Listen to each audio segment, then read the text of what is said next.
एक प्रेम ही है जो पूर्ण निर्विषय कर देता है, चाहे वो आत्म प्रेम हो या भगवत चरणारविंद का प्रेम हो। श्रीपाद प्रबोधानंद जी महाराज बहुत सुंदर सिद्धांत का श्लोक कह रहे हैं।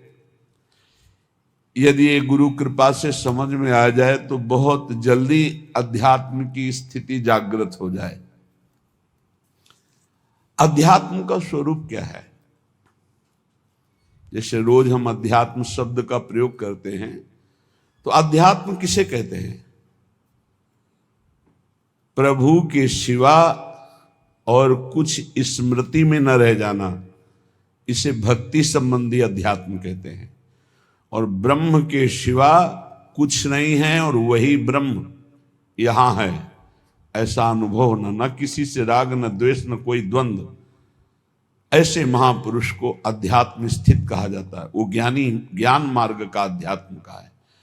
और मेरा कुछ नहीं, जो कुछ मेरे पास है वो सब समाज सेवा के लिए है, और भगवत भाव से जो सेवा परायण है उसे कर्मयोगी कहते हैं। कर्मयोग, भक्ति योग और सांख्य योग अर्थात ज्ञान योग, ये तीनों अध्यात्म के अंतर्गत हैं। अध्यात्म का तात्पर्य है मैंपन, मेरापन, ये केवल स्वरूप में स्थित हो जाना। मैंपन, मेरापन श्री भगवान में स्थित हो जाना। मैंपन, मेरापन समस्त जगत के हित में स्थित हो जाना। ये कर्मयोग, भक्ति योग, ज्ञान योग, इसी को अध्यात्म कहते हैं। अध्यात्म की ऊंचाई कोई भी द्वंद्व, कोई भी संग, कोई भी भोग उसे आकर्षित ना कर पावे, उसे कहा जाता है अध्यात्म की ऊंचाई। अध्यात्म की स्थिति ब्रह्माकार स्थिति, भगवदाकार स्थिति, जगदाकार, जगत में एकमात्र जगदीश भगवान के सिवा कोई नहीं, ऐसा जिसको है। श्रीपाद कह रहे हैं स्वांतर भाव विरोधनी व्यवहृति सर्वासनैस्त्यज्यताम्। बहुत जोर की बात है। यदि भगवत प्राप्ति करनी है तो अपने भाव के विरोधी भावों का त्याग कर दे। कैसे? शनैस्त्यज्यताम्, धीरे धीरे, सहसा कोई कसम न खावे।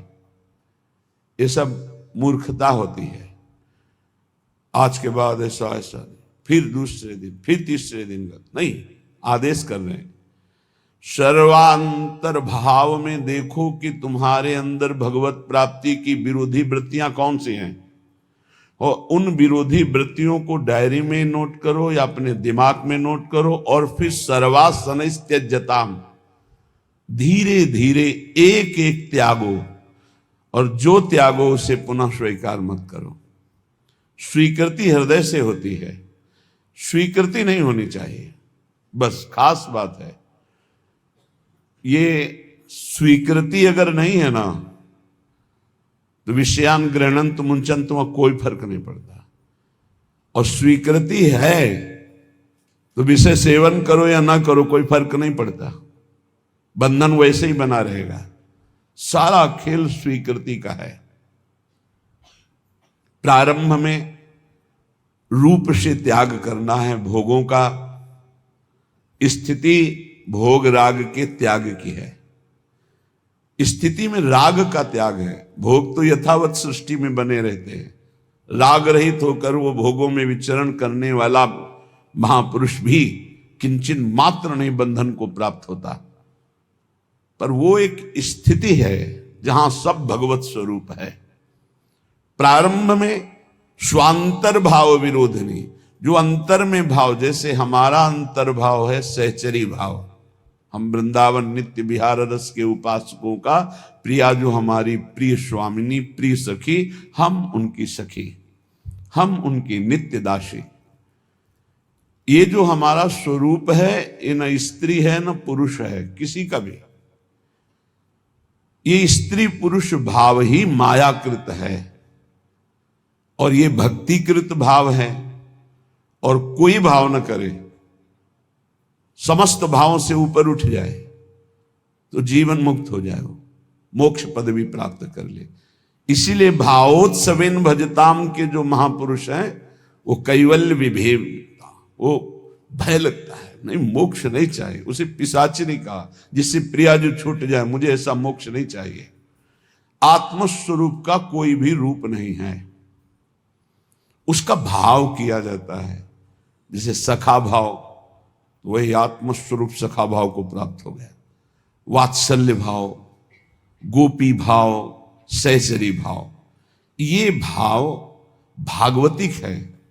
इसलिए वो मुक्ति को प्राप्त ना करके परम भाव देह को प्राप्त करके अपने आराध्य देव के समीप अनंत काल तक के लिए जो ज्ञानी जन है वो ब्रह्म भाव में स्थित होते हैं, आत्मस्वरूप में।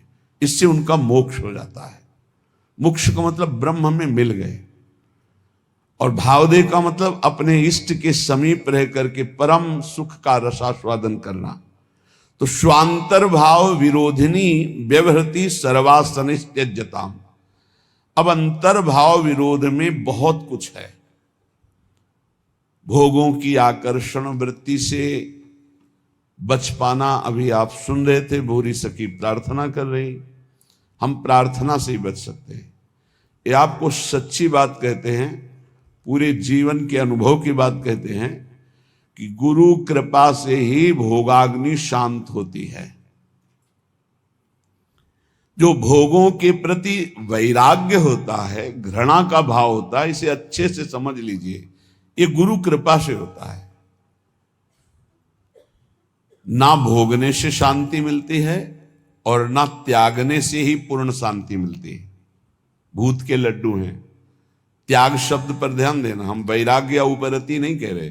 त्याग का अर्थ होता है परमार्थ में मैं चल रहा हूं, मुझे नहीं भोगना, पर उसमें सुख बुद्धि है तो अशांत रहता है। तन त्यागे और मन गही रहे, दोनों ही दुख होए। अब अगर भोगे तो ये भूत के लड्डू है नहीं, उसमें सुख है नहीं। बार बार बार बार भोगते हुए पूरा जीवन चला जाता है। वो कामाग्नि और प्रज्वलित होती रहती, वासना और प्रज्वलित होती रहती। अगर कहीं वो भगवत मार्ग में गुरु का वर्ण करके चलने की कोशिश करे तो ये आकर बाधा खड़े कर देते हैं। विद्या, रूप, महत्व, कुल, धन, यौवन, अभिमान, ये अंतर्भाव विरोधिनी, ये स्वरूप देह नहीं प्राप्त होने देते। विद्या का अहंकार, श्री बिहारी देव जी कह रहे, पांडे पढ़ी पढ़ाए बक बहके, बड़े ऊंचे महापुरुष हैं। कह रहे पांडित्य किसे कहते हैं उसे समझो। भगवान ने गीता जी में पंडित किसे कहा है। हम लोग पंडित को जाति पक्ष में ले लेते हैं कि पंडित कौन बोले, वो पंडित जी, दुबे जी, तिवारी जी, मिश्रा जी, वो पंडित जी। और भगवान पंडित किसे कह रहे हैं? कह रहे विद्या विनय संपन्ने ब्राह्मणे गविहस्तनी स्वने स्वपाके च पंडिता समदर्शिनः। पंडित कौन? बोले जो समदर्शी है, जो विद्या विनय संपन्न ब्राह्मण में, गाय में, कुत्ता में, चांडाल में, हाथी में एक ही परमात्मा को देखता है, वो समदर्शी है, वही पंडित है। पंडित कौन? जो समदर्शी है। बोले यहां पढ़ पढ़ के बक बक करके अपने को मान रहे हैं, ये अंतर्भाव विरोधिनी बात की समझना है।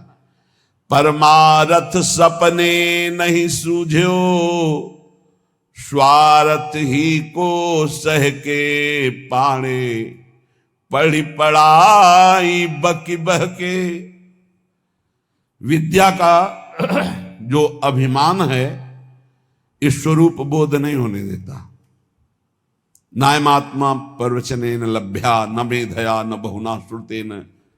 बहुत बुद्धिमान, बहुत विद्वान, बहुत श्रवण और कथन करने वाला, पर अहंकार है, इसलिए ना भक्ति उत्पन्न हो पाएगी और न ज्ञान प्रकट हो पाएगा। विद्या का अभिमान हो जाना बहुत खतरे पे पड़ जाना है।